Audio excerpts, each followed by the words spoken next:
5 pengawal Netanyahu gugur dalam serangan supranatural selama bertahun-tahun. 5 sosok militer berpangkat tinggi dikenal sebagai perisai hidup Perdana Menteri Benyamin Netanyahu. Mereka bukan hanya pengawal, tapi ahli strategi, operator taktis, dan garda terakhir yang selalu membayanginya dalam setiap misi dan kunjungan negara.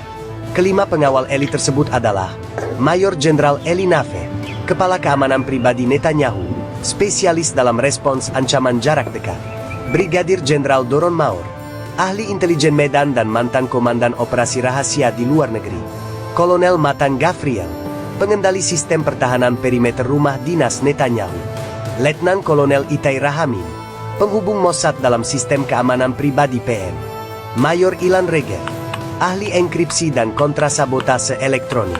Mereka tinggal di dalam dan sekitar kompleks rumah dinas resmi Netanyahu di Yerusalem Barat, mengawasi semua jalur masuk dan memantau setiap sinyal ancaman. Pukul 4.15 pagi, rudal dari dunia lain dari dataran barat Iran, sebuah rudal hipersonik Zolfakar X-2 diluncurkan. Namun, ini bukan rudal biasa.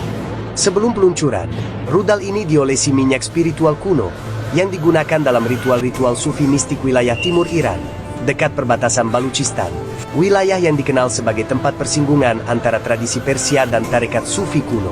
Minyak itu berasal dari akar pohon sakalan, tumbuhan langka gurun yang hanya tumbuh di pegunungan Sistan, dicampur sari kunyit hitam, bunga safron, dan air mata unta suci yang dianggap membawa keberkahan padang pasir.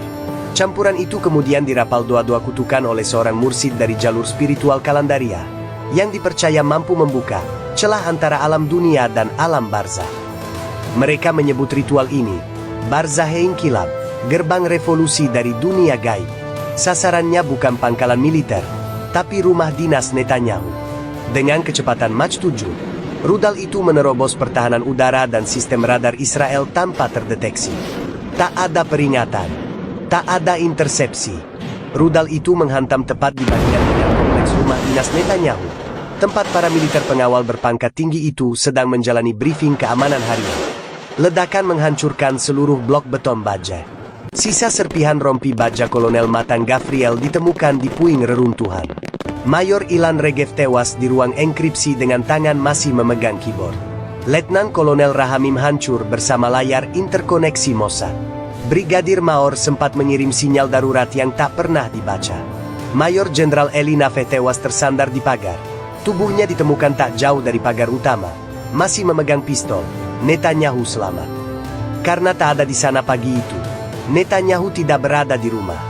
Ia sedang menghadiri pertemuan tertutup dengan Presiden Israel bersama pengawal lain di Istana Kepresidenan Yerusalem Utara, beberapa kilometer dari lokasi kejadian. Tanpa sadar, keputusannya untuk tidur di tempat lain menyelamatkan nyawanya. Namun kelima pengawal terbaiknya, mereka yang dianggap tak bisa disentuh, tewas dalam hitungan detik. Iran menyatakan ini sebagai bagian dari operasi Ghadab Behuda II, versi lanjutan dari Murka Tuhan, mengklaim bahwa rudal ini bukan sekadar senjata, tapi roh para syuhada yang mengincar simbol kesombongan kekuasaan. Israel bungkam, dunia gemetar, tidak ada lagi tempat yang dianggap aman, dan dunia pun sadar. Bahkan benteng kekuasaan bisa hancur, bukan hanya oleh teknologi, tapi oleh kepercayaan yang menyatu dengan kebencian. Pemakaman tanpa kata. Bukit Hers kembali dipadati rakyat. Kali ini, 5 peti berjejer rapi, masing-masing dibalut bendera biru putih. Tapi yang menarik perhatian bukan hanya tangis keluarga, melainkan diamnya Netanyahu. Ia berdiri tegak, tak berkata sepatah pun. Mata berkaca, tapi wajahnya membatu. Apa gunanya benteng jika kita tidur di dalamnya tanpa menyadari pintunya sudah retak? Bisik Menteri Pertahanan kepada kepala stafnya. Para perwira IDF mulai bertanya-tanya, bukan hanya soal keamanan, tapi juga soal pengkhianatan. 3 hari setelah ledakan, retakan dalam sistem di ruang bawah tanah markas militer Kiryat, Tel Aviv, para pejabat tinggi berkumpul dalam diam. Peta-peta digital terpampang di dinding LED, menampilkan rekonstruksi lintasan rudal dari serangan mematikan itu. Tidak ada sistem yang aktif, tidak ada peringatan dini, gumam Jenderal Aviv Zuriel, Kepala Pertahanan Udara. Ini bukan sekadar serangan. Ini penetrasi spiritual dan teknologi sekaligus. Laporan forensik menyebutkan serpihan rudal mengandung lapisan karbon aktif yang membungkam sinyal deteksi radar. Lebih mengerikan lagi, sistem pengenal IFF dibisukan sesaat sebelum ledakan, seolah rudal itu tahu kapan harus bernapas dalam sunyi. Bocoran intelijen. Ada tangan dari dalam? Sore itu, sebuah memo bocor ke meja redaksi Haaretz. Isinya, ada kemungkinan bypass kode keamanan dilakukan dari dalam sistem itu sendiri oleh seseorang yang punya akses level tertinggi. Mossad membentuk tim penyelidikan internal, dipimpin oleh agen senior yang dikenal hanya dengan kode Gideon 7. Kalau ada yang menjual peta rumah dinas Netanyahu keluar, maka ini bukan hanya perang luar. Ini kudeta senyap. Dunia berada di ujung pisau. Amerika Serikat menyatakan kesiagaan militer tingkat 3 di pangkalan Al-Udeid dan Diego Garcia. Turki menyerukan koalisi spiritual untuk melawan arogansi teknologi Israel. Di media sosial dunia Arab, video ledakan disandingkan dengan teks dari surah Al-Fil, kisah pasukan bergajah yang dihancurkan burung ababil. Di Vatikan, lonceng berdentang tanpa seremoni. Paus hanya menunduk di balkon Basilika Santo Petrus dan berkata, dunia sedang menulis ulang nubuatan, tapi dengan darah yang nyata. Di malam hari setelah 2 hari pemakaman, Netanyahu duduk sendiri di ruang krisis. Ia menatap layar CCTV yang kini hanya menampilkan abu dan puing. Tangan kirinya memegang foto para pengawalnya, tangan kanan memegang pena. Hari ini aku selamat karena tidak berada di sana. Tapi besok, siapa yang bisa memastikan? Ia lalu menulis satu kalimat dalam buku catatannya, yang kelak ditemukan oleh stafnya. Jika roh pembalas telah tiba, maka inilah saatnya Israel belajar takut. Saat Iran mengetahui Mossad sedang mencari jawaban. Belum sempat Israel bangkit dari kehancuran pertama, rudal kembali menghujam. Kali ini langsung ke jantung intelijennya. Pada pukul 2.47 dini hari, saat tim elit Mossad tengah menyelidiki jejak operasi Gadha Behuda 2, sebuah rudal hipersonik menghantam kompleks utama Mossad di Herzliya. Gedung bawah tanah tempat rapat analisis dilakukan, disebut Unit Hitam 19, lenyap dalam sekejap. 17 analis Mossad dan 4 agen Israel tewas seketika. Salah satu korban adalah kepala divisi, yang baru saja memegang rekaman satelit dari kemungkinan peluncuran di Provinsi Khuzestan. Serangan itu terjadi hanya 9 menit setelah laporan internal Mossad mencantumkan kata kunci Zolfakar X2 dan peluncur bergerak. Terlalu cepat untuk dianggap kebetulan. Tak berhenti di sana, Iran meluncurkan serangan simultan ke 5 situs militer strategis Israel menggunakan kombinasi rudal balistik dan drone kamikaze generasi terbaru, Pangkalan Udara Nevatim.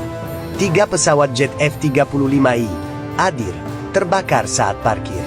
Sistem navigasi hangus. Fasilitas satelit OFEC di Palmachim. Rudal menghantam stasiun peluncur cadangan. Sinyal komunikasi dengan satelit militer terputus 4 jam. Depo rudal Jericho 3 di Dimona.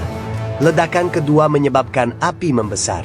Penduduk sekitar mendengar getaran gempa, meskipun tak ada gempa terdeteksi. Kompleks pelatihan pasukan cyber di Haifa. Serangan drone menyebabkan kebakaran hebat di pusat data cadangan. Kantor Komando Utama Komando Utara IDF. Tembakan presisi dari drone menghancurkan antena komunikasi dan pusat operasi. Dunia membisu, tapi tak buta. Dalam waktu kurang dari 2 minggu, Iran menyerang langsung pusat kekuatan Israel, dari rumah Netanyahu, Mossad, hingga situs rudal strategis. Setiap serangan tampak bukan sekadar militer, tapi disusun untuk menyentuh lapisan paling dalam, kepercayaan akan keamanan mutlak. Analis di Eropa menyebut ini bukan lagi perang bayangan, tapi penghancuran simbolik dan sistematis terhadap otoritas Israel.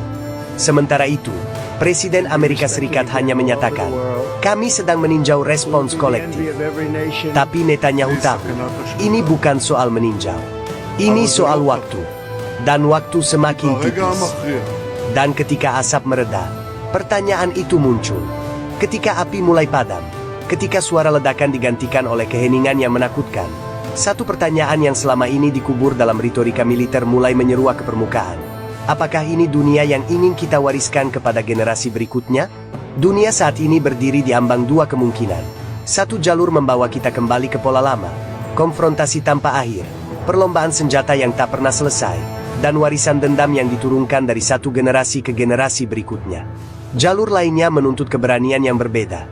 Keberanian untuk menahan diri, untuk mendengarkan, dan untuk membangun kembali kepercayaan yang selama ini hancur oleh suara ledakan dan luka sejarah. Perdamaian bukanlah tanda kelemahan.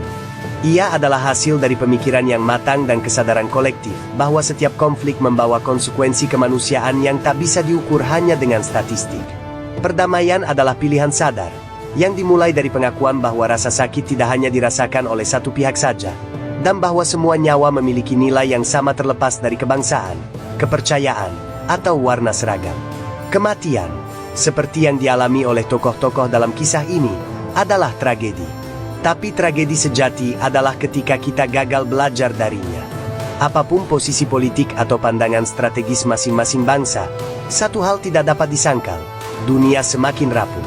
Ketegangan internasional yang terus meningkat bukan hanya mengancam stabilitas geopolitik, tapi juga masa depan anak-anak kita, yang mungkin tumbuh dalam bayang-bayang ketakutan, bukan harapan. Maka dari itu, pertanyaan sesungguhnya bukan lagi soal siapa yang akan menyerang berikutnya. Tapi apakah kita masih memiliki keberanian untuk menghentikannya? Terima kasih saudaraku semua. Perlu kami tekankan, narasi ini ditulis sebagai bagian dari simulasi spekulatif dan sepenuhnya bersifat fiktif. Seluruh karakter, peristiwa, dan konflik dalam cerita ini tidak didasarkan pada kejadian nyata, serta tidak dimaksudkan untuk menyudutkan, memprovokasi, atau menyebarkan kebencian terhadap negara, kelompok, maupun individu manapun. Konten ini dibuat semata-mata untuk keperluan edukasi, refleksi, dan sebagai ajakan bersama untuk merenungkan pentingnya perdamaian, empati, dan penyelesaian damai di tengah ketegangan global yang kian kompleks. Kami menghormati setiap upaya diplomatik yang jujur, terbuka, dan berlandaskan kemanusiaan. Karena pada akhirnya, masa depan dunia bukan hanya ditentukan oleh kekuatan militer, tetapi oleh pilihan-pilihan damai yang berani kita ambil hari ini.